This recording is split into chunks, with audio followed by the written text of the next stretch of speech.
കർത്താവിൻ്റെ പരിശുദ്ധമായ നാമം വാഴ്ത്തപ്പെടുമാറാകട്ടെ. ദൈവജന പഠനത്തിനായി ഈ സൂം പ്ലാറ്റ്ഫോമിൽ വന്നിരിക്കുന്ന എല്ലാ കർത്താവിൻ്റെ വിലപ്പെട്ട ദാസന്മാർ, മാതാപിതാക്കൾ, സഹോദരന്മാർ, നിങ്ങളെല്ലാവരെയും യേശുക്രിസ്തുവിൻ്റെ നിസ്തുല്യ നാമത്തിൽ ഹൃദയാംഗമായി സ്വാഗതം ചെയ്തുകൊള്ളുന്നു. ഇതിനെ തുടർന്ന് യൂട്യൂബിലൂടെ ദൈവജനം പഠിക്കാൻ ആഗ്രഹിച്ചു വരുന്ന എല്ലാ മാന്യ പ്രിയപ്പെട്ടവരെയും യേശുക്രിസ്തുവിൻ്റെ നിസ്തുല്യ നാമത്തിൽ ഹൃദയാംഗമായി സ്വാഗതം ചെയ്തുകൊള്ളുന്നു. നമ്മൾ എഹെസ്കേലിന്റെ പുസ്തകം 34-ാം അധ്യായത്തിൻ്റെ അവസാന ഭാഗമാണ് പഠിച്ചുകൊണ്ടിരിക്കുന്നത്. ആ ഭാഗം തൊട്ട് നമുക്ക് അടുത്ത ഭാഗങ്ങളിലേക്ക് നമുക്ക് നീങ്ങാം.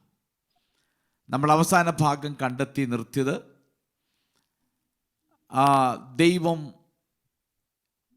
ദൈവസ്ഥലിൽ വിശ്വസ്തരല്ലാതിരുന്ന ഇടയന്മാരിൽ നിന്നും ആടുകളെ നിയന്ത്രിക്കുവാൻ, മേയ്ക്കുവാൻ യഹോവയായ ദൈവം തന്നെ ആ സ്ഥാനം ഏറ്റെടുക്കുന്നു. അങ്ങനെ ആടുകൾക്ക് ആവശ്യമായ മേച്ചിൽപ്പുറങ്ങളും സ്വസ്ഥതയുള്ള വെള്ളവും ദൈവർക്ക് നൽകുന്നു. എന്നാൽ ആടുകൾ അത് മേഞ്ഞുകൊണ്ടിരിക്കുമ്പോൾ തന്നെ സ്വാർത്ഥ താല്പര്യരായി മാറ്റപ്പെടുന്നു. തങ്ങളുടെ വയറ് നിറഞ്ഞു കഴിഞ്ഞപ്പോൾ ബാക്കിയുള്ള പുല്ല് വേറെ ആരും കഴിക്കാതിരിക്കുവാൻ ആ മേച്ചിൽപ്പുറത്ത് ചവിട്ടി മെതിച്ച് കളയുകയും, വെള്ളം കുടിച്ച ശേഷം ഇനി ആരും കുടിക്കാതിരിക്കുവാൻ ആ വെള്ളം കലക്കി കളയുകയും ചെയ്യുന്ന സ്വാർത്ഥ താല്പര്യക്കാരായിരിക്കുന്ന ആടുകളെ യഹോവയായ ദൈവം കാണുന്നു. അതുകൊണ്ട് യഹോവയായ ദൈവം പറയുന്നു, ഞാൻ ആടുകൾക്കും മധ്യേ ന്യായം വിധിക്കുമെന്ന് പറയുന്നുണ്ട്. അപ്പോൾ സമൂഹത്തിൽ ആടുകൾ ബലഹീനരാണെന്ന് കണ്ടു കഴിഞ്ഞപ്പോൾ നിരുത്തരവാദിത്വപരമായി പെരുമാറിയ ഇടയന്മാരിൽ നിന്നും ആടുകളെ വീണ്ടെടുത്ത് അവർക്ക് വേണ്ടതായ ഫെസിലിറ്റീസ് എല്ലാം ഒരുക്കി കൊടുത്തപ്പോൾ അവരിലിടയിൽ ഒരു ഭിന്നിപ്പ്, പരസ്പരം ഐക്യതയില്ലായ്മ, സ്നേഹമില്ലായ്മ, അവരുടെ ഇടയിൽ ഗ്രൂപ്പ് ഉണ്ടാകുന്നുണ്ട്. ആ ഗ്രൂപ്പ് നിമിത്തം തടിച്ചു കൊഴുത്ത ആടുകൾ, ബലഹീനരായിരിക്കുന്ന ആടുകൾ ആ മേച്ചിൽപ്പുറത്ത് വന്നാൽ ഭക്ഷിക്കരുതേ, വെള്ളം കുടിക്കരുതേ. അതിനുവേണ്ടി ഈ ആരോഗ്യമുള്ള ആടുകൾ തങ്ങൾക്ക് ലഭിച്ച മേച്ചിപ്പുറം തിന്നിട്ട് ചവിട്ടി മെതിക്കുകയും വെള്ളം കലക്കിക്കളയുകയും ചെയ്യുന്നുണ്ട്. അതുകൊണ്ട് യഹോവയായ ദൈവം നോക്കിയപ്പോൾ ഈ ബലമുള്ള ആടുകൾ ഒരു പാർശ്വം ഉയർത്തി മറ്റേ ബലമില്ലാത്ത ആടുകളെ ഉന്തിത്തള്ളി എന്നേക്കുമായി ചിതറിക്കുന്നതായി കാണുന്നുണ്ട്. അവരും ഇവരോടൊപ്പം നിന്നും മേയേണ്ട ആടുകൾ, ഇവരോടൊപ്പം ജീവിക്കേണ്ട ആടുകളോട് വെറുപ്പ് തോന്നി ബലഹീനരെ സമൂഹത്തിൽ നിന്ന് ചവിട്ടി മാറ്റി കളയുന്ന അനുഭവമുണ്ട്. ഇതാണ് നമ്മൾ പഠിച്ചു നിർത്തിയത്. ഇങ്ങനെയുള്ള അപ്പോൾ പക്വതയും അറിവുമുള്ള വിശ്വാസികളെന്ന് സ്വയം കരുതുന്നവർ നിമിത്തം മറ്റാടുകൾക്ക്, വിശ്വാസികൾക്കുണ്ടാകുന്ന പ്രശ്നങ്ങൾ, അവർ സൃഷ്ടിക്കുന്ന പ്രശ്നങ്ങളെക്കുറിച്ച് ഇവിടെ നമ്മൾ കണ്ടു കഴിഞ്ഞിട്ടുണ്ട്. അതുകൊണ്ട് യഹോവയായ ദൈവം ഒരു കാര്യം തീരുമാനിച്ചു. നമ്മൾ ആ ഭാഗമാണ് പറഞ്ഞു നിർത്തിയത്. 23-ാമത്തെ വാക്യത്തിൽ കൊടുത്തിട്ടുണ്ട്. 23-ാമത്തെ വാക്യത്തിൽ വരുമ്പോൾ യഹോവയായ ദൈവം പറഞ്ഞു, ഞാൻ അവയുടെ മേൽ ഒരു ഇടയനെ സ്ഥാപിക്കും എന്ന് എടുത്തു പറയുന്നുണ്ട്. ഞാൻ അവരുടെ മേൽ, ഞാൻ ആ ഭാഗം ഒന്ന് വായിക്കുന്നു. ഞാൻ ഒരേ ഇടയനെ അവയ്ക്കായി നിയമിക്കും, അവയെ മേയിക്കേണ്ടതിന്. എൻ്റെ ദാസനായ ദാവീദിനെ തന്നെ, അവൻ അവയെ മേയിച്ച് അവയ്ക്ക് ഇടയനായിരിക്കും. അങ്ങനെ യഹോവയായി ഞാൻ അവർക്ക് ദൈവവും എൻ്റെ ദാസനായ ദാവീദ് അവരുടെ മധ്യ പ്രഭുവുമായിരിക്കും. നമ്മൾ ഈ ഭാഗമാണ് പറഞ്ഞ് അവസാനിപ്പിച്ചത്. അതിൽ ചില കാര്യങ്ങൾ കൂടെ ഓർപ്പിച്ചതിന് ശേഷം നമുക്ക് അടുത്ത ഭാഗത്തേക്ക് പോകുവാൻ ഞാൻ കർത്താവിൽ ശരണപ്പെടുന്നു. പ്രാർത്ഥനയോടുകൂടെ നമുക്ക് ദൈവത്തിൻ്റെ പാദപീഠത്തിലായിരിക്കാം. ഇവിടെ ഒരേ ഇടയൻ എന്ന് പറയുന്നൊരു പദപ്രയോഗം ഇവിടെ കാണുന്നുണ്ട്. എൻ്റെ ദാസനായ ദാവീദിനെ തന്നെ എന്ന് പറയുന്നത് മുൻപ് തന്നെ ഞാൻ ഒരേ ഇടയനെ എന്ന് പറയുന്നുണ്ട്. ഒരേ ഇടയൻ, സിംഗിൾ. മൂലഭാഷയിൽ കൊടുത്തിരിക്കുന്ന ആ പദത്തിൻ്റെ അർത്ഥം ഇങ്ങനെയാണ്, ആ ആശയം ഇങ്ങനെയാണ് വരുന്നത്. വൺനെസ്, ഏകമായ, മറ്റൊന്നില്ല, ഏകം, ഒരേ ഒരാൾ. അപ്പോൾ ഒരേ ഒരു ആട്ടിടയൻ എന്ന അർത്ഥത്തിലാണ് അവിടെ പറയുന്നത്. മറ്റാട്ടിടയന്മാരാരുമില്ല, ഒറ്റ ഇടയൻ. ഏത് കാലഘട്ടത്തിലായാലും ശരി, അത് ഒറ്റ ഇടയൻ, ഒരേ ഇടയൻ. ഇടയന്മാർ മാറി മാറി വരുന്നില്ല. എന്നേക്കുമായി തൻ്റെ ജനത്തെ മേയ്ക്കുവാൻ ദൈവം കൽപ്പിച്ചാക്കിയിരിക്കുന്നത് ഒരേ ഇടയൻ. ഇനി ആ ഇടയൻ ആരാണെന്ന് നമുക്ക് നോക്കാം. ഇവിടെ വായിക്കുന്നു, ദാവീദിനെ തന്നെയാണ് ഇവിടെ വായിക്കുന്നത്. എൻ്റെ ദാസനായ ദാവീദിനെ തന്നെ ഞാൻ നിയമിക്കും, അവൻ അവയെ മേയിക്കും, അവൻ അവയ്ക്ക് ഇടയനായിരിക്കും എന്ന് വ്യക്തമായി പറയുന്നു. എൻ്റെ ദാസനായ ദാവീദ് അവരുടെ ഇടയിൽ പ്രഭുവായിരിക്കുമെന്നും പറയുന്നുണ്ട്. അപ്പോൾ ഇവിടെ ഒരേ ഇടയൻ, ആ ഇടയൻ ദാവീദാണെന്ന് വ്യക്തമായി പറയുന്നുണ്ട്. ഇസ്രായേലിൽ ഒന്നാമത്തെ രാജാവായ ശൗലുണ്ട്. ദാവീദിൻ്റെ മകൻ സർവജ്ഞ വലിയ ജ്ഞാനിയായിരുന്ന സോളമനുണ്ട്. സോളമൻ്റെ സന്താനത്തിൽപ്പെട്ട രഹോബയാം തുടങ്ങിയവർ പലരും ഭരിച്ചു. ദാവീദിൻ്റെ വംശത്തിൽപ്പെട്ട രാജവംശത്തിൽപ്പെട്ട അനേകർ ഭരിച്ചു. എന്നാൽ അവരുടെ ആരുടെയും പേരുകൾ ഈ ഭാഗത്തെങ്ങും പറയുന്നില്ല. സിംഹാസനത്തോടുള്ള ബന്ധത്തിൽ ഇസ്രായേലിന് വേണ്ടി ഇടയനെ ആക്കി വെക്കുമെന്ന് പറയുമ്പോഴൊക്കെ പറയുന്ന പേര് ഇശായിയുടെ കുറ്റിയിൽ നിന്ന് ഒരു മുള പൊട്ടിപ്പുറപ്പെടും എന്ന് പറയുന്നുണ്ട്. മറ്റൊരു ഭാഗത്ത് ദാവീദിൽ നിന്നും എന്ന് വ്യക്തമായി പറയുന്നുണ്ട്. അങ്ങനെയെങ്കിൽ എന്നാൽ ദാവീദിൻ്റെ പേര് മാത്രം പറയുന്നു. മറ്റൊരു പേര് ഈ സിംഹാസനത്തോടുള്ള ബന്ധത്തിൽ അഥവാ രാജ്യവാഴ്ചയോടുള്ള ബന്ധത്തിൽ ഇസ്രായേലിൻ്റെ ഇടയനോടുള്ള ബന്ധത്തിൽ പറയുന്നില്ല. അപ്പൊ ദൈവിക വാഗ്ദത്തം ലഭിച്ചത് ദാവീദിനും ദാവീദിന് സിംഹാസനത്തിനുമാണ് ദൈവം തൻ്റെ വാഗ്ദത്തം കൊടുത്തത്.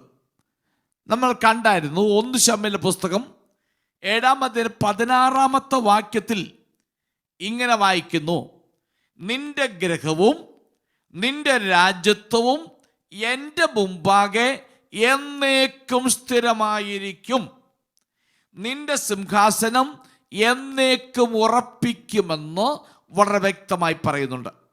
നമുക്കറിയാം, അങ്ങനെ പറഞ്ഞെങ്കിൽ തന്നെയും ദാവീദിന് ശേഷം ദാവീദിൻ്റെ മകൻ സോളമൻ രാജാവാകുന്നു. സോളമൻ്റെ കാലഘട്ടത്തിന് ശേഷം രഹോബയാം രാജാവാകുമ്പോൾ രാജ്യം 2ആയി വിഭജിക്കപ്പെടുന്നുണ്ട്. എന്നാൽ പിന്നീട് കാലങ്ങൾ മാറുന്തോളും രാജാക്കന്മാർ മാറുന്നു. എന്നാൽ ഈ പറയപ്പെട്ട വാഗ്ദത്തം മറ്റൊന്നിലേക്ക് ചൂണ്ടിക്കാണിക്കുകയാണ്. നമുക്കറിയാം, യെഹെസ്കേലിന്റെ പ്രവചനത്തിൽ കാണുന്ന പോലെ തന്നെ BC 500 വർഷത്തിൽ നെബൂഖദ്നേസർ വന്ന് നശിപ്പിച്ചതോടുകൂടെ തന്നെ ആ രാജവാഴ്ച നിന്നു. പിന്നെ ഇതുവരെ ദാവീദിന്റെ കുടുംബത്തിൽ ഒരുത്തരും രാജാവായി വരികയോ ആ സിംഹാസനത്തിൽ ഒരിക്കലും ഇരിക്കുകയോ ചെയ്തിട്ടില്ല. അങ്ങനെയെങ്കിൽ പിന്നെ ആരെക്കുറിച്ചാണ് പറയുന്നത്? ദാവീദിന് സിംഹാസനം എടുത്തു പറയുന്നു, ഞാനത് ഉറപ്പിച്ചിരിക്കുന്നു എന്ന് പറയുന്നു. ഞാൻ നിന്റെ ഗൃഹവും നിന്റെ രാജ്യത്വം എൻ്റെ മുമ്പാകെ എന്നേക്കും ആയിരിക്കുമെന്ന് പറയുന്നെങ്കിൽ, അപ്പോൾ ദാവീദിൻ്റെ കുലത്തിൽപ്പെട്ടതാണെങ്കിൽ അവിടെ സിംഹാസനം ദാവീദിൻ്റെ എന്ന് പറയുമ്പോൾ ദാവീദിന് സിംഹാസനത്തെയാണ് കാണിക്കുന്നത്. അങ്ങനെയെങ്കിൽ ദാവീദിന് സിംഹാസനത്തിൽ ആരാണ് വരാൻ പോകുന്നത്? മത്തായി സുവിശേഷം ലൂക്കോസ് സുവിശേഷം 1-ാം അധ്യായത്തിൻ്റെ 32-33 വാക്യത്തിൽ നമ്മൾ കഴിഞ്ഞ ആഴ്ച വായിച്ചതാണ്. ഞാൻ പറഞ്ഞു വിടാം. കർത്താവായ ദൈവം അവൻ്റെ പിതാവായ ദാവീദിന് സിംഹാസനം അവന് കൊടുക്കും. ലൂക്കോസ് സുവിശേഷം 1-ാം അധ്യായത്തിൽ മറിയയ്ക്ക് പ്രത്യക്ഷപ്പെട്ട ദൂതൻ വിളിച്ചു പറയുന്നൊരു ദൂതായത്. കാരണം പറയുന്നു, കർത്താവായ ദൈവം അവൻ്റെ പിതാവായ ഈ ജനിച്ചിരിക്കുന്ന ശിശുവായവൻ്റെ പിതാവായ ദാവീദിന് സിംഹാസനം അവന് കൊടുക്കും. എങ്ങനെയാണ് യേശുക്രിസ്തുവിൻ്റെ പിതാവ് ദാവീദാകുന്നത്? എങ്ങനെയാണ് എന്ന് പറഞ്ഞാൽ, യേശുക്രിസ്തുവിൽ ഒരേ സമയം ദൈവത്വവും ഉണ്ടായിരുന്നു, മനുഷ്യത്വമായിരുന്നുണ്ടായിരുന്നു. അവൻ ഭൂമിയിൽ മനുഷ്യനായി ജനിച്ചു, മനുഷ്യനായി വളർന്നെങ്കിലും അവനിൽ ദൈവത്വമുണ്ടായിരുന്നു. അങ്ങനെയെങ്കിൽ ദൈവത്വവും മനുഷ്യത്വവും കൂടെ ഒരുമിച്ച് വസിച്ച ഒരു ശരീരമായിരുന്നു യേശു ക്രിസ്തുവിൻ്റെ ശരീരം. അങ്ങനെയെങ്കിൽ ജഡപ്രകാരം മനുഷ്യത്വത്തിൻ്റെ ആ വശം വെച്ച് ഹ്യൂമാനിറ്റി നേച്ചർ അനുസരിച്ച് യേശുവിൻ്റെ പിതാവായി വരുന്നത് ദാവീദാണോ? അപ്പച്ചൻ്റെ അപ്പച്ചൻ്റെ അപ്പച്ചൻ ദാവീദ് എന്ന് വളരെ വ്യക്തമായി പറയുന്നുണ്ട്. അതുകൊണ്ട് പറയുന്നത് അവൻ്റെ പിതാവായ ദാവീദിൻ്റെ സിംഹാസനം അവന് കൊടുക്കും എന്ന് പറയാൻ കാരണമുണ്ട്. ഇനിയും അതൊന്നുകൂടെ അറിയണമെങ്കിൽ മത്തായിയുടെ സുവിശേഷം 1-ാം അധ്യായത്തിൻ്റെ 1-ാമത്തെ വാക്യത്തിൽ യേശു ക്രിസ്തുവിൻ്റെ ജീനിയോളജി എഴുതുമ്പോൾ എഴുതി ആരംഭിക്കുന്ന ഇങ്ങനെയാണ്: അബ്രഹാമിൻ്റെ സന്തതിയായ ദാവീദിൻ്റെ സന്തതിയാകുന്ന യേശു ക്രിസ്തുവിൻ്റെ വംശാവലി എന്ന് പറഞ്ഞാണ് അവിടെ എഴുതി ആരംഭിക്കുന്നത്. അവരൊരിക്കലും മറക്കാത്ത 2 വ്യക്തിത്വങ്ങളാണ് യഹൂദന്മാരുടെ ഇടയിലുള്ള. 1 അബ്രഹാം, 2 ദാവീദ്. അങ്ങനെയെങ്കിൽ അബ്രഹാമിൻ്റെ മകനായ സന്തതിയാകുന്ന ദാവീദിന് സന്തതിയാകുന്ന യേശു ക്രിസ്തുവിൻ്റെ വംശാവലി എന്ന് പറഞ്ഞാണ് അത് എഴുതി അങ്ങോട്ട് ആരംഭിക്കുന്നത്. അങ്ങനെയെങ്കിൽ ദാവീദിൻ്റെ സന്തതിയിൽപ്പെട്ട ആ വംശത്തിൽ ആണ് യേശു ക്രിസ്തു മനുഷ്യനായി അവതരിച്ചത് എന്ന് വ്യക്തമായി നമുക്ക് മനസ്സിലാക്കാൻ കഴിയുന്നുണ്ട്. ഇനിയും ഒന്നുകൂടെ അറിയണമെങ്കിൽ 2 തീമോഥെയോസ് ലേഖനം 2-ാം അധ്യായത്തിൻ്റെ 8-ാമത്തെ വാക്യം ഒന്ന് വായിക്കാം. 2 തിമോത്തി chapter 2 verse 8.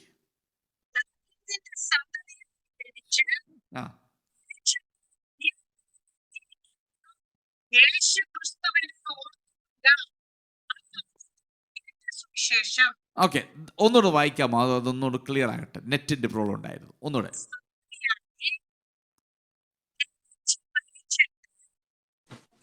അസൽ 2 തീമോത്തി എത്രയാ? 2-ന്റെ 8-ാമത്തെ വാക്യം.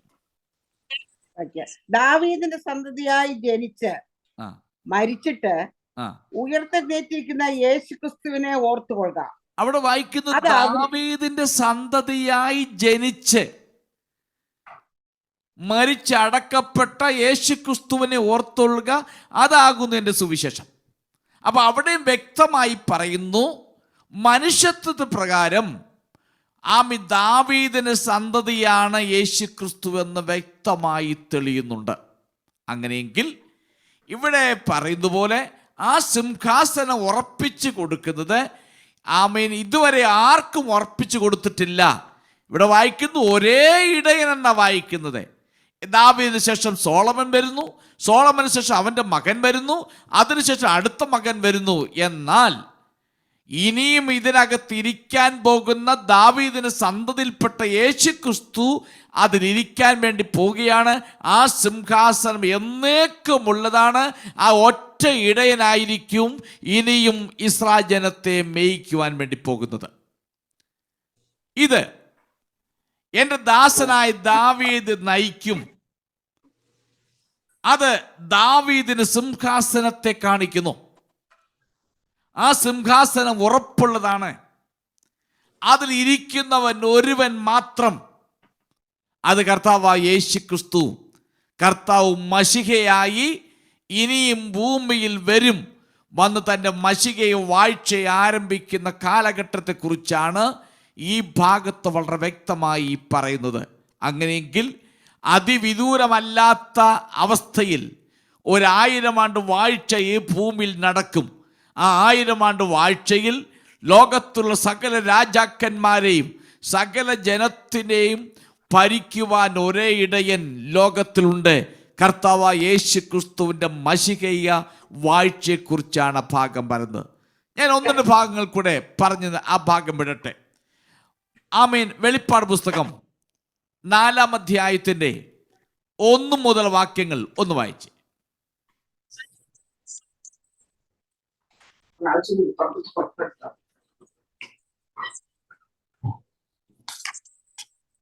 വെളിപ്പാട് പുസ്തകം 4-ാം അധ്യായത്തിന്റെ 1 മുതലുള്ള വാക്യങ്ങൾ. അനന്തരം സ്വർഗത്തിൽ ഒരു വാതിൽ തുറന്നിരിക്കുന്നത് ഞാൻ കണ്ടു. കാഹളനാദം പോലെ എന്നോട് സംസാരിച്ചു കേട്ട ആദ്യത്തെ ശബ്ദം എന്നോട്, ഇവിടെ കയറി വരിക, മേലാൽ സംഭവിക്കാനുള്ളത് ഞാൻ നിനക്ക് കാണിച്ചു തരാം എന്ന് കൽപ്പിച്ചു. ഉടനെ ഞാൻ ആത്മവിവശനായി സ്വർഗത്തിൽ ഒരു സിംഹാസനം വെച്ചിരിക്കുന്നതും സിംഹാസനത്തിൽ ഒരുവൻ ഇരിക്കുന്നതും കണ്ടു. ഇരിക്കുന്നവൻ കാഴ്ചയ്ക്ക് സൂര്യകാന്തത്തോടും പത്മരാഗത്തോടും സദൃശൻ. സിംഹാസനത്തിന്റെ ചുറ്റും കാഴ്ചയ്ക്ക് മരകതകത്തോട് സദൃശമായ ഒരു പച്ചവില്ല. സിംഹാസനത്തിന് ചുറ്റിലും 24 സിംഹാസനം. വെള്ളയുടുപ്പ് ധരിച്ചും കൊണ്ട് സിംഹാസനങ്ങളിൽ ഇരിക്കുന്ന 24 മൂപ്പന്മാർ, അവരുടെ തലയിൽ പൊൻകിരീടം. ഇനി അതിന്റെ 11-ാമത്തെ വാക്യം. കർത്താവേ, നീ സർവവും സൃഷ്ടിച്ചവനും എല്ലാം നിന്റെ ഇഷ്ടം ഹേതുവാൽ ഉണ്ടായതും സൃഷ്ടിക്കപ്പെട്ടതും ആകയാൽ മഹത്വവും ബഹുമാനവും ശക്തിയും കൈക്കൊള്ളുവാൻ യോഗ്യരെന്ന് പറഞ്ഞും കൊണ്ട് തങ്ങളുടെ കിരീടങ്ങളെ സിംഹാസനത്തിന് മുമ്പിൽ ഇടും. ഇവിടെ നോക്കണം, സിംഹാസനത്തിൽ വരുവാൻ പോകുന്ന ആ സിംഹാസനത്തിൽ ഇരിക്കുന്നത് ആരാണ്? കർത്താവായ യേശു ക്രിസ്തുവാണ് ഇരിക്കുന്നത്. അതിന് മുമ്പിൽ സകലരും യേശുവിന് മുമ്പിൽ കിരീടങ്ങളെ താഴെ വെച്ചിട്ട് തങ്ങൾ യേശുവിനെ നമസ്കരിക്കുന്നതായി നമുക്ക് കാണാൻ കഴിയുന്നുണ്ട്. ഇനി അതിൻ്റെ 5-ാം അധ്യായത്തിന്റെ 2 മുതൽ വാക്യങ്ങൾ വായിച്ചേ. വെളിപ്പാട് പുസ്തകം 5:2 മുതൽ. ആ പുസ്തകം തുറപ്പാനും അതിന്റെ മുദ്ര പൊട്ടിപ്പാനും യോഗ്യൻ ആരുള്ളൂ എന്ന് അത്യുച്ചത്തിൽ ഘോഷിക്കുന്ന ശക്തരായ ഒരു ദൂതനെയും കണ്ടു. പുസ്തകം തുറപ്പാനോ നോക്കുവാനോ സ്വർഗത്തിലും ഭൂമിയിലും ഭൂമിക്ക് കീഴിലും ആർക്കും കഴിഞ്ഞില്ല. പുസ്തകം തുറന്നു വായിപ്പാനെങ്കിലും അത് നോക്കുവാനെങ്കിലും യോഗ്യനായി ആരെയും കാണായി കൊണ്ട് ഞാൻ ഏറ്റവും കരഞ്ഞു. അപ്പോൾ മൂപ്പന്മാരിൽ ഒരുത്തൻ എന്നോട്, കരയേണ്ട, യഹൂദാ ഗോത്രത്തിലെ സിംഹവും ദാവീദിന്റെ വേരുമായവൻ പുസ്തകവും അതിന്റെ 7 മുദ്രയും തുറപ്പാൻ തക്കവണ്ണം ജയം പ്രാപിച്ചിരിക്കുന്നു എന്ന് പറഞ്ഞു. നോക്കണം, ഇവിടെയും എടുത്തു പറയുന്ന പുസ്തകം തുറക്കാൻ സിംഹാസനത്തിരിപ്പുണ്ട്. ആ പുസ്തകം തുറക്കാൻ ആരാണ് യോഗ്യൻ? ആ യോഗ്യനെ കുറിച്ച് പറയുന്നു, അവൻ യഹൂദാ ഗോത്രത്തിലെ സിംഹവും ദാവീദിന്റെ വേരുമായവൻ പുസ്തകവും അതിന്റെ 7 മുദ്രയും തുറപ്പാൻ തക്കവണ്ണം യോഗ്യതയുള്ളവനാണ്. അങ്ങനെയെങ്കിൽ ഈ പുസ്തകം ഉടനീളം കാണാൻ കഴിയുന്നൊരു വസ്തുത, താമസവിന യേശു ക്രിസ്തുവിന്റെ മശികയ വാഴ്ചയിൽ ഒറ്റ ഇടയനേ ഉള്ളൂ. അവന്റെ രാജ്യത്വം എന്നേക്കുമുള്ളതാണ്. ആ രാജ്യത്തിന് അന്തമില്ല. അതെന്നേക്കും നിലനിൽക്കുന്ന ഒരു രാജ്യം നമുക്കുണ്ട്. ആ രാജ്യത്തിൽ കർത്താവ് ഇടയനായി രാജാവായി വാഴും എന്ന ഈ ഭാഗത്തൂടെ പ്രവചന ഭാഷയിൽ യഹസ്കേൽ നിമിത്തം യഹോവ ദൈവം അരുളി ചെയ്യുകയാണ്. അതാണ് ഈ ഭാഗത്ത് 23-ാം വാക്യം കൊണ്ട് പറഞ്ഞ് അവസാനിപ്പിക്കുന്നതാണ്. സകല ഇടയന്മാരും നിരുത്തരവാദിത്വങ്ങളായി മാറുമ്പോൾ, സഭയ്ക്കകത്ത് വലിയവനും ചെറിയവനെന്ന ഗ്രൂപ്പ് ഉണ്ടാക്കി അങ്ങോട്ടും ഇങ്ങോട്ടും ഇടിച്ചു നടക്കുമ്പോൾ, ഇന്ന് രാത്രികാലം ഓർത്തിരിക്കേണ്ട വസ്തുത, സകല വാഴ്ചകൾക്കും മാറ്റം വരുത്തി സകല വിധത്തിലെയും മാറ്റി നിർത്തിയിട്ട് ദൈവം തൻ്റെ ഭരണം ഈ ഭൂമിയിൽ സ്ഥാപിക്കും. ഇന്ന് സിംഹാസനത്തിന് വേണ്ടിയും കസേരയ്ക്ക് വേണ്ടിയും സ്ഥാനത്തിന് വേണ്ടിയും മാനത്തിന് വേണ്ടിയും സഭയ്ക്കകത്ത് അങ്ങോട്ടും ഇങ്ങോട്ടും ബലമുള്ളവൻ ബലമില്ലാത്തവനെ തൂക്കിയെറിയുമ്പോൾ ഓർത്തുകൊള്ളണം, ആടുകൾക്കും മധ്യ ദൈവം ന്യായം വിധിക്കും. എന്നിട്ട് ഈ രാജ്യം അവൻ രാജ്യഭരണം ഏറ്റെടുക്കും. സമത്വ സുന്ദരമാകുന്ന രാജ്യഭരണം അവൻ ഏറ്റെടുക്കുമെന്ന് ഈ ഭാഗത്ത് വ്യക്തമായി പറയുന്നു. അവൻ മാത്രം യോഗ്യൻ. കുഞ്ഞാടേ, നീ മാത്രം യോഗ്യൻ. അതുകൊണ്ട് ഫിലിപ്പിയ ലേഖനത്തിൽ ഇങ്ങനെ വിളിച്ചു പറയുന്നു, അതുകൊണ്ട് അവൻ്റെ നാമം ഏറ്റവും ഉയർത്തി സകല നാമത്തിന് മേലായ നാമം നൽകി സകല നാമം ഏറ്റുപറയും യേശു മാത്രം കർത്താവെന്ന്. ആ പറയുന്ന അനുഭവത്തിലേക്ക് ഒരു വലിയ വാഴ്ച ഈ ഭൂമിയിൽ നടത്തുവാൻ വേണ്ടി നമ്മുടെ കർത്താവ് റെഡിയായിക്കൊണ്ടിരിക്കുന്നു. എപ്പോൾ വരുമെന്ന് നമുക്കറിയത്തില്ല. അതുകൊണ്ട് നമ്മുടെ ജീവിതത്തിൽ നാം ഓർത്തിരിക്കേണ്ട വസ്തുത, നമുക്ക് ലഭിച്ചിരുന്ന അവസരങ്ങൾ അതിനുവേണ്ടി നോക്കി പാർത്ത് വിശുദ്ധിയോടെ, നിർമ്മലതയോടെ, നീതിയോടെ ജീവിപ്പാൻ ദൈവത്തിൻ്റെ പരിശുദ്ധാത്മാവ് നമ്മെ സഹായിക്കട്ടെ എന്ന് ഞാൻ ആഗ്രഹിക്കുകയും പ്രാർത്ഥിക്കുകയും ചെയ്യുന്നു. നമുക്കിനിയും 34 അധ്യായത്തിൻ്റെ യെഹെസ്കേൽ പ്രവചനം 34 അധ്യായത്തിൻ്റെ 25 മുതൽ 31 വാക്യങ്ങൾ നമുക്കൊന്ന് വായിക്കാം. ഞാൻ അവയോട് ഒരു സമാധാന നിയമം ചെയ്ത്, കേൾക്കാമോ? കേൾക്കാം, ക്ലിയർ ആയിരിക്കുന്നു, വായിച്ചു. ഞാൻ അവയോട് ഒരു സമാധാന നിയമം ചെയ്ത് ദുഷ്ടമൃഗങ്ങളെ ദേശത്തു നിന്ന് നീക്കിക്കളയും. അങ്ങനെ അവ മരുഭൂമിയിൽ നിർഭയമായി വസിക്കുകയും കാടുകളിൽ ഉറങ്ങുകയും ചെയ്യും. ഞാൻ അവയെയും എന്റെ കുന്നിനും ചുറ്റുമുള്ള സ്ഥലങ്ങളെയും ഒരു അനുഗ്രഹമാക്കി വെക്കും. ഞാൻ തക്ക സമയത്ത് മഴ പെയ്യ്ക്കും. അത് അനുഗ്രഹകരമായ മഴയായിരിക്കും. വയലിലെ വൃക്ഷം ഫലം കായ്ക്കുകയും നിലം നന്നായി വിളയുകയും അവർ തങ്ങളുടെ ദേശത്ത് നിർഭയമായി വസിക്കുകയും ഞാൻ അവരുടെ നുകക്കഴികളെ പൊട്ടിച്ച് അവരെ കൊണ്ട് പണിയെടുപ്പിച്ചവരുടെ കയ്യിൽ നിന്ന് അവരെ വിടുവിക്കുകയും ചെയ്യുമ്പോൾ ഞാൻ യഹോവ എന്ന് അവർ അറിയും. അവർ ഇനി ജാതികൾക്ക് കവർച്ചയായി തീരുകയില്ല. കാട്ടുമൃഗം അവരെ കടിച്ചു കീറുകയില്ല. അവർ നിർഭയമായി വസിക്കും. ആരും അവരെ ഭയപ്പെടുത്തുകയുമില്ല. ഞാൻ അവയ്ക്ക് കീർത്തിയുള്ള ഒരു നടുതല വെച്ചുണ്ടാക്കും. അവർ ഇനി ദേശത്ത് പട്ടിണി കിടന്ന് നശിക്കുകയില്ല. ജാതികളുടെ നിന്ന ഇനി വഹിക്കുകയുമില്ല. ഇങ്ങനെ അവരുടെ ദൈവമായ യഹോവ എന്ന ഞാൻ അവരോട് കൂടെ ഉണ്ടെന്നും ഇസ്രായേൽ ഗൃഹമായിരിക്കുന്ന അവർ എന്റെ ജനമാകുന്നുവെന്നും അവർ അറിയുമെന്ന് യഹോവയായ കർത്താവിന്റെ അരുളപ്പാട്. എന്നാൽ എന്റെ മേച്ചൽ പുറത്തെ ആടുകളായി എന്റെ ആടുകളായുള്ളവരെ, നിങ്ങൾ മനുഷ്യരത്രേ, ഞാനോ നിങ്ങളുടെ ദൈവം എന്ന് യഹോവയായ കർത്താവിന്റെ അരുളപ്പാട്. ഓക്കെ, ഇത് അടുത്ത ഒരു ഉടമ്പടിയിലേക്ക് നീങ്ങുകയാണ്. ഇത് അല്പം വിശാലമാകുന്ന ഒരു ഉടമ്പടിയാണ്.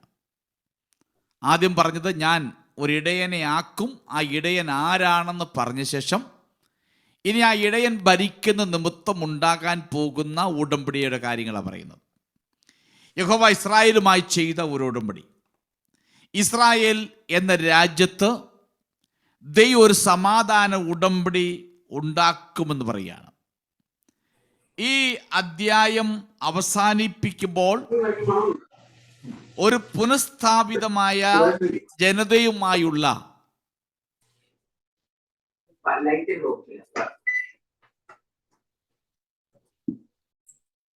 പുനഃസ്ഥാപിതമാകുന്ന ജനതയുമായുള്ള ദൈവത്തിൻ്റെ സമാധാന ഉടമ്പടിയാണ് ഇവിടെ പ്രഖ്യാപിക്കുന്നത്.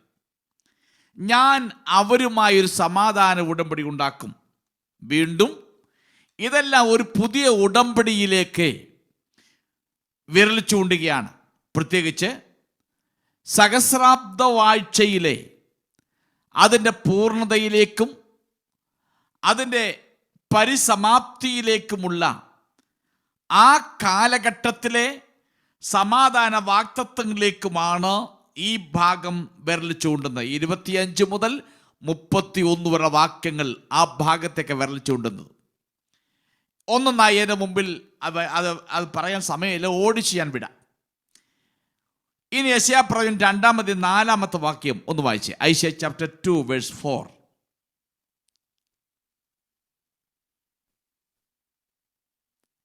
ഐശയ്യ 2:4. അവൻ ജാതികളുടെ ഇടയിൽ ന്യായം വിധിക്കുകയും ബഹുവംശങ്ങൾക്ക് വിധി കൽപ്പിക്കുകയും ചെയ്യും. അവർ തങ്ങളുടെ വാളുകളെ കൊഴുക്കളായും കുന്തങ്ങളെ വാക്കത്തികളാലും അടിച്ചു തീർക്കും. ഓക്കെ, ഇവിടെയും ജാതി ജാതിക്ക് നേരെ വാൾ ഓങ്ങുകയില്ല, ആ അവർ ഇനി യുദ്ധം അഭ്യസിക്കുകയുമില്ല. ഓക്കെ. ഇനി ജെരമ്യ 23 അധ്യായത്തിന്റെ 5-6 വാക്യം വയ്ക്കും. Jeremiah chapter 23 versus 5 and 6. ഞാൻ ദാവീദിന് ആ. നീതിയുള്ള ഒരു മുളയായവനെ ഉത്ഭവിപ്പിക്കുന്ന ആ കാലം വരും. ആ അവൻ രാജാവായി വാണ് ആ ബുദ്ധിയോടെ പ്രവർത്തിച്ച് ആ ദേശത്ത് നീതിയും ന്യായവും നടത്തും.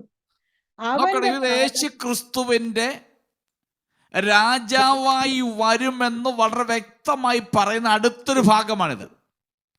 ഞാൻ ദാവീദിൽ നിന്നൊരു മുളയെ പുറപ്പെടുവിക്കും, അവൻ നീതിയോടും ന്യായത്തോടും കൂടെ ഭരണം നടത്തും. അടുത്ത ഭാഗം അടുത്ത വായിക്ക്. അവന്റെ കാലത്ത് ആ യഹൂദ രക്ഷിക്കപ്പെടും, ആ ഇസ്രായേൽ നിർഭയമായി വസിക്കും. ആ അവന് യഹോവ നമ്മുടെ നീതി എന്ന് പേർ പറയും. ഓക്കെ. ഇവിടെ നോക്കണം, അവന്റെ കാലത്തിൽ അവൻ ഇവിടെ ഭരിക്കുമ്പോൾ, അവൻ മശിഹയായി ഭരിക്കുമ്പോൾ ഇസ്രായേൽ ജനം യഹൂദ ജനവും നിർഭയമായി വസിക്കും. അവന് നീതിയുടെ രാജാവ് എന്ന പേര് ലഭിക്കും. ഇത് യേശു ക്രിസ്തു രാജാവായി വാഴുമെന്ന് വളരെ വ്യക്തമായി പറയുന്ന അടുത്തൊരു ഭാഗമാണ്. അങ്ങനെയെങ്കിൽ മശിഹയ വാഴ്ചയെക്കുറിച്ചാണ് പറയുന്നത്. മശിഹ എന്ന വാക്കിൻ്റെ അർത്ഥം ഉന്നതനായവൻ, രാജാവെന്നും രാജകുമാരനെന്നും അർത്ഥം വരുന്ന ഒരു എബ്രായ പദമാകുന്ന നാസി എന്ന് പറയുന്ന ഒരു പദമാണ് ഇത് ഉപയോഗിച്ചിരിക്കുന്നത്. അതിൻ്റെ അർത്ഥം ഉന്നതനായവൻ, രാജാവ്, രാജകുമാരൻ എന്നിങ്ങനെയാണ് അതിൻ്റെ അർത്ഥം അവിടെ വരുന്നത്. വേദപുസ്തകത്തിൽ ഉൽപ്പത്തി പുസ്തകം 17 അധ്യായത്തിന് 20 വാക്യം നോക്കുമ്പോൾ ഇസ്മായിലിനോടുള്ള ബന്ധത്തിൽ യഹോവയായ ദൈവം ഒരു വാഗ്ദത്തം കൊടുക്കുന്ന ഭാഗമുണ്ട്. അതൊന്ന് വായിച്ചേ. ഉൽപ്പത്തി 17:20, ജെനസിസ് ചാപ്റ്റർ 17 വേഴ്സ് 20.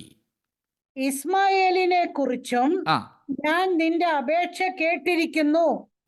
ഞാൻ അവനെ അനുഗ്രഹിച്ച് അത്യന്തം സന്താന പുഷ്ടിയുള്ളവനാക്കി വർദ്ധിപ്പിക്കും.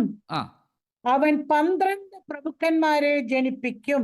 അവിടെ പ്രഭുക്കന്മാരെ എന്ന് പറയുന്നിടത്ത് നാസി എന്ന് പറയുന്ന പദമാണ് ഉപയോഗിച്ചിരിക്കുന്നത്. പഴയ നിയമത്തിൽ ആദ്യമായി പദം ഉപയോഗിച്ചിരിക്കുന്നത് ഈ ഭാഗത്താണ്, ഇസ്മായിലോടുള്ള ബന്ധത്തിലാണ്.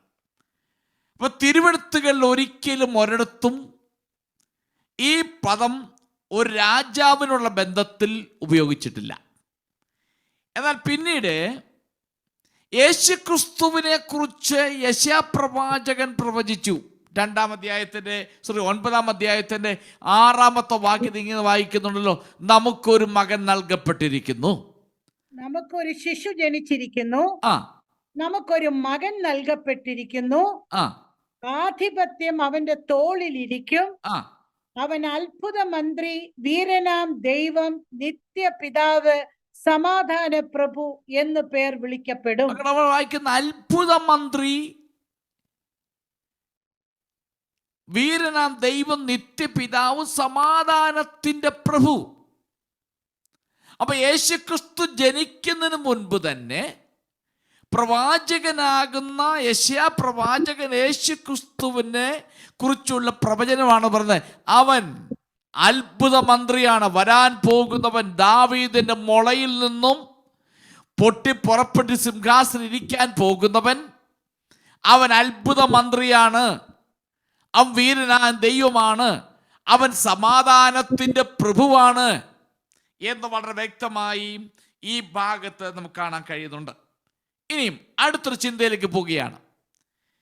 നമ്മുടെ 25 ഭാഷ ആ വാക്യത്തിൽ കണ്ടത് ഇങ്ങനെ വായിക്കുന്നത്, ഞാൻ അവരുമായി ഒരു സമാധാന ഉടമ്പടി ചെയ്യുമെന്ന് യഹോവയായ ദൈവം അവിടെ പറയുന്നുണ്ട്. 25 വാക്യം വായിച്ചേ. 34-25. ഞാൻ അവയോട് ഒരു സമാധാന നിയമം ചെയ്ത് ദുഷ്ടമൃഗങ്ങളെ ദേശത്ത് നിന്ന് നീക്കിക്കളയും. ഓക്കെ, അവിടെ വായിക്കുന്നത് ഞാൻ അവരുമായി ഒരു സമാധാന ഉടമ്പടി ചെയ്യും. അതിന് മൂലഭാഷ കൊടുത്തിരിക്കുന്ന വാക്ക്, അതിൻ്റെ അർത്ഥം ഇങ്ങനെ, ആ മൂലഭാഷ കൊടുത്തിരിക്കുന്ന വാക്കിൻ്റെ അർത്ഥം ഇങ്ങനെയാണ്: and I will make with them a covenant of peace. ഞാൻ അവരോടൊപ്പം സമാധാന ഉടമ്പടി സ്ഥാപിക്കുമെന്ന് പറയുന്നു. അതായത് ദൈവത്തിനും മനുഷ്യനും തമ്മിലൊരു സമാധാന ബന്ധം, മനുഷ്യനും തമ്മിൽ ഒരു സമാധാന ബന്ധം, ആ ബന്ധം സ്ഥാപിക്കും എന്ന് പറയുമ്പോൾ പണ്ഡിതന്മാരിൽ 1% കുറേ ആളുകൾ പറയുന്നത്, അതിൽ ക്ലാർക്ക് എന്ന് പറയുന്ന ഒരു പണ്ഡിതൻ പറയുന്നത്, ഒരു യാഗത്തിലൂടെയാണ് ദൈവം ഈ സമാധാന നിയമം ചെയ്യുവാൻ പോകുന്നതെന്നാണ് അദ്ദേഹം പറയുന്നത്. അദ്ദേഹം കണ്ടെത്തിയത് ഈ മൂലഭാഷയെ കൊടുത്തിരിക്കുന്ന വാക്കിൻ്റെ അർത്ഥം വി കറാത്തി ലെഹേം ബെറിത് ഷാലോം എന്നാ പറയുന്നത്. ബി ഖറാത്തി എന്നതിൻ്റെ അർത്ഥം, അതിൽ കരാത്തി എന്ന വാക്കിൻ്റെ അർത്ഥം കട്ട്, മുറിക്കുക എന്നുള്ളതാണ്. മുറിക്കുമ്പോൾ ബ്ലഡ് വരും. അപ്പം അങ്ങനെയെങ്കിൽ ആ ബ്ലഡിലൂടെ ഒരു നിയമം, ഒരു ഉടമ്പടി ചെയ്യുമെന്നാണ് ചില പണ്ഡിതന്മാർ അവകാശപ്പെടുന്നത്. അതിനവർ ഉദാഹരണമായി പറയുന്നത്, പിതാവായ ദൈവവും അബ്രഹാം പിതാവും തമ്മിൽ ഒരു ഉടമ്പടി ചെയ്തു.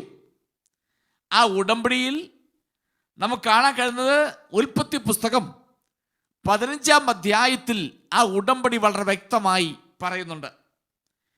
അപ്പോൾ അവിടെ 15-ാം അധ്യായത്തിന്റെ 10-ാമത്തെ വാക്യം ഒന്ന് വായിച്ചേ. ഉൽപ്പത്തി 15:10. ഇവയൊക്കെയും അവൻ കൊണ്ടുവന്ന് ഒത്ത നടുവെ പിളർന്ന് ഭാഗങ്ങളെ നേർക്ക് നേരെ വെച്ചു, കട്ടികളെയോ അവൻ പിളർന്നില്ല. അപ്പൊ അവിടെ ഇവയൊക്കെയും കട്ട് ചെയ്തു. അവിടെ ഉപയോഗിച്ചിരിക്കുന്ന പദം കരാത്തി എന്ന് പറയുന്ന ഹീബ്രു പദമാണ് ഉപയോഗിച്ചിരിക്കുന്നത്. അതിൻ്റെ അർത്ഥം മുറിക്കുക എന്നാണ്. അങ്ങനെയെങ്കിൽ ഈ ഇവിടെ നമ്മൾ വായിച്ച 25-ാമത്തെ വാക്യത്തിൽ വായിക്കുന്നിടത്ത്, ഞാൻ ഉടമ്പടി നിയമം ചെയ്യും എന്ന് പറയുന്നിടത്ത് അവിടെയും ആരംഭിക്കുന്നത് വി ഖറാത്തി ലെഹേം ബെറിത് ഷാലോം എന്നാണ് ഉപയോഗിച്ചിരിക്കുന്നത്. അപ്പോൾ അതിൻ്റെ അർത്ഥം ഞാൻ മുറിവിലൂടെ, രക്തത്തിലൂടെ, യാഗത്തിലൂടെ ഞാൻ അവരുമായി ഒരു നിയമം ചെയ്യുമെന്നാണ് ചില പണ്ഡിതന്മാരും അതിൽ പ്രധാനപ്പെട്ട പണ്ഡിതനാകുന്ന ക്ലാർക്കും പറയുന്നത്. അങ്ങനെയെങ്കിൽ നമുക്കതിൻ്റെ അടുത്ത ഭാഗത്തേക്ക് പോകുമ്പോൾ ദൈവം തൻ്റെ ജനത്തെക്കുറിച്ചുള്ള കാര്യമാണ് പറയുന്നത്. ഇനി അതിന് 15-ാം അധ്യായത്തിൻ്റെ 18 മുതൽ വാക്യങ്ങൾ വായിച്ചേ. അവിടെ ഉടമ്പടി നടക്കുന്ന ഉടമ്പടി ഉൽപ്പത്തി 15-ന്റെ 18 മുതൽ വാക്യങ്ങൾ. അന്ന് യഹോവ അബ്രഹാമിനോട് ഒരു നിയമം ചെയ്തു, നിന്റെ സന്തതിക്ക് ഞാൻ മിസ്രയീം നദി തുടങ്ങി ഫ്രാത്ത് നദിയായ മഹാനദി വരെയുള്ള ഈ ദേശത്തെ കേന്യർ, കെനീസ്യർ, കിമ്മോന്യർ, ഹിത്യർ, പെരിസ്യർ, റെഫായിമ്യർ, അമോര്യർ, കനാന്യർ, ഗിർഗശ്യർ, യബൂസ്യർ എന്നിവരുടെ ദേശത്ത് തന്നെ തന്നിരിക്കുന്നു എന്ന് അരുളി ചെയ്തു. നോക്കണം, ആ ഉടമ്പടി ആദ്യം ആ മൃഗങ്ങളെ കൊണ്ടുവന്ന് അതിനെ നേർക്ക് നേർ കട്ട് ചെയ്ത് വെച്ചു. അതിനുശേഷം യഹോവയായ ദൈവം അതിന് നടുവിലൂടെ നടക്കുന്നു. അതിനുശേഷം യഹോവയായ ദൈവം അബ്രഹാമായി ഒരു ഉടമ്പടി ചെയ്തു. അതുപോലൊരു ഉടമ്പടി ഇവിടെ തൻ്റെ ജനവുമായി ചെയ്തു എന്നാണ് ഇവിടെ ഒരു കൂട്ടം ആളുകൾ പറയപ്പെടുന്നത്.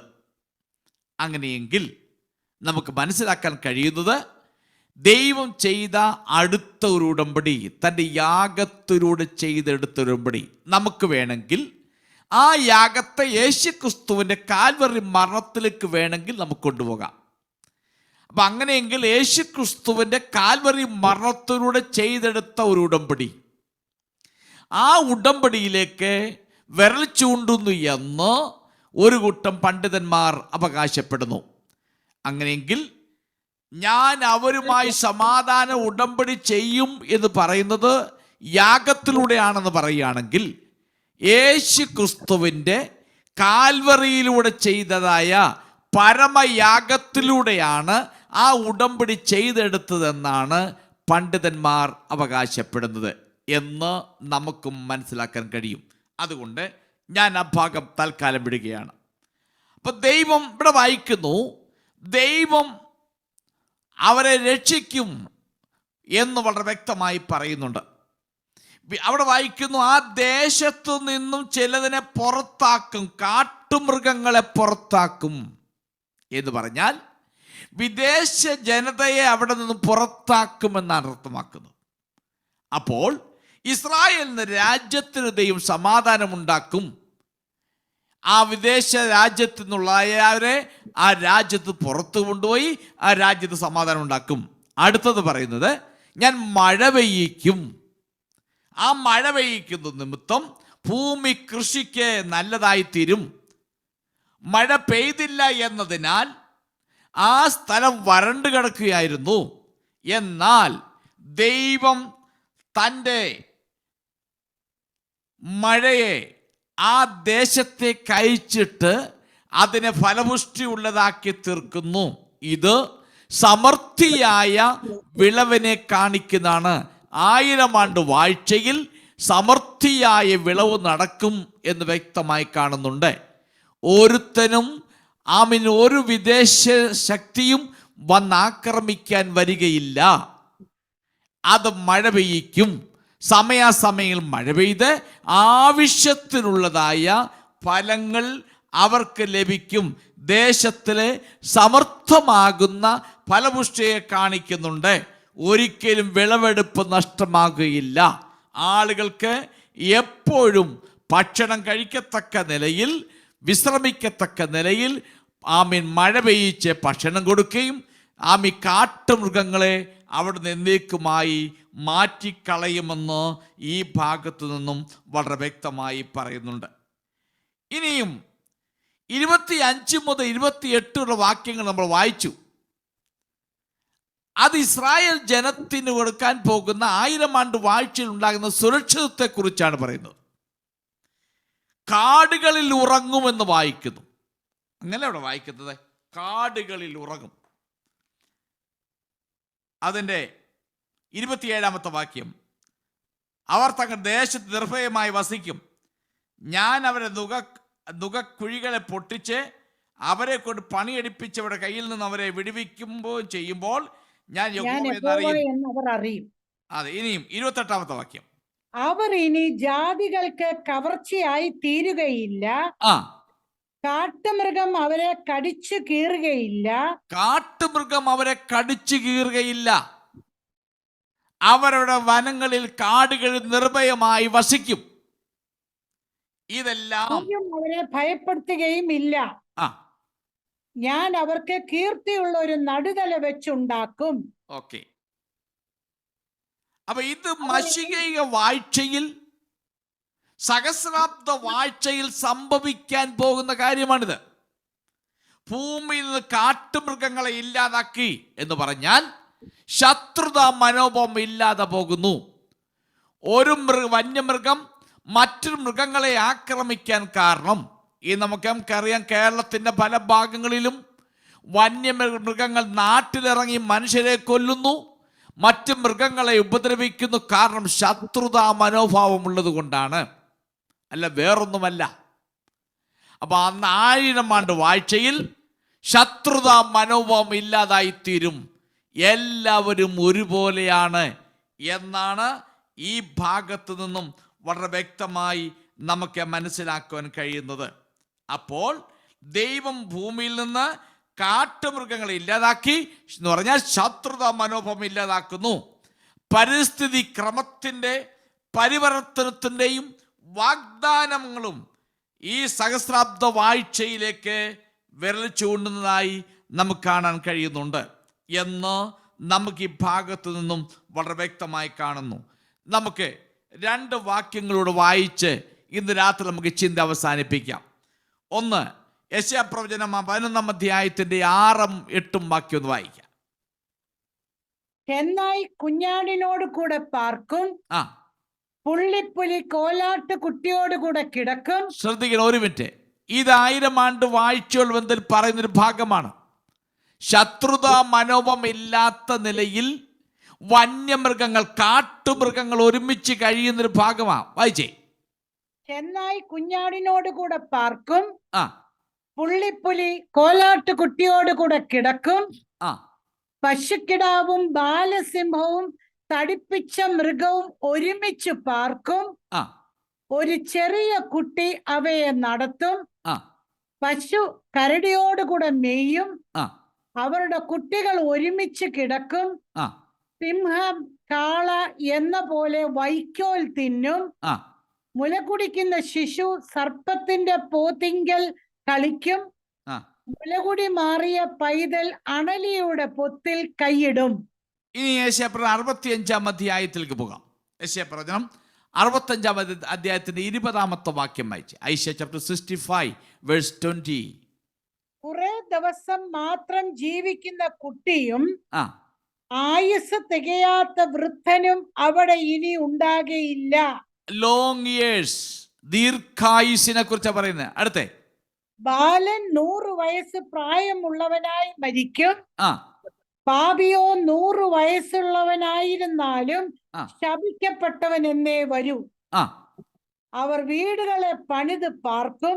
ആ, അവർ മുന്തിരി തോട്ടങ്ങളെ ഉണ്ടാക്കി അവയിലെ ഫലം അനുഭവിക്കും. ആ, അവർ പണിക, മറ്റൊരുത്തൻ പാർക്ക എന്ന് വരികയില്ല. ആ. അവർ നടുക, മറ്റൊരുത്തൻ തിന്നുക എന്നും വരികയില്ല. നോക്കണം, ഈ ഭാഗത്തെല്ലാം 1000 ആണ്ട് വാഴ്ചയിൽ ഭൂമിക്ക് സംഭവിക്കുന്ന മാറ്റം, മൃഗങ്ങൾക്ക് സംഭവിക്കുന്ന മാറ്റം, ജനത്തിന് സംഭവിക്കുന്ന മാറ്റത്തെക്കുറിച്ചാണ് പറയുന്നത്. അങ്ങനെയെങ്കിൽ ഈ എസ്കേൽ പ്രവചനം 34-ാം അധ്യായത്തിൻ്റെ 25 മുതൽ വാക്യങ്ങൾ എടുത്തു പറയുന്നത്, ആ ഒരു ഇടയൻ തൻ്റെ മഷികയെ വാഴ്ച ഇവിടെ ആരംഭിക്കുമ്പോൾ സമത്വസുന്ദരമാകുന്നൊരു വാഴ്ചയായിരിക്കുമെന്ന് എടുത്തു പറയുകയാണ്.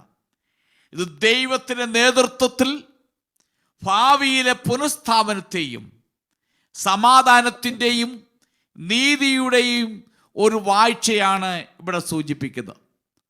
സഹസ്രാബ്ദ വാഴ്ച, അത് 1000 ആണ്ട് വാഴ്ച എന്ന് പറയുന്നത്, അത് യുഗാന്ത്യശാസ്ത്രത്തിലെ, അതായത് എസ്കറ്റോളജി എന്ന് പറയുന്ന അതിൻ്റെ അകത്തെ ഒരു കേന്ദ്ര വിഷയമാണിത്. ഇതെപ്പോൾ സംഭവിക്കുമെന്ന് ചോദിച്ചാൽ, ക്രിസ്തുവിൻ്റെ 2-ാം വരവിനും അതിനുശേഷം സാത്താനെ എന്നേക്കുമായി കൊണ്ട് ബന്ധിച്ചിട്ടതിന് ശേഷം ഈ ഭൂമിയിൽ നടക്കുവാൻ പോകുന്ന 1000 ആണ്ട് വാഴ്ചയുണ്ട്.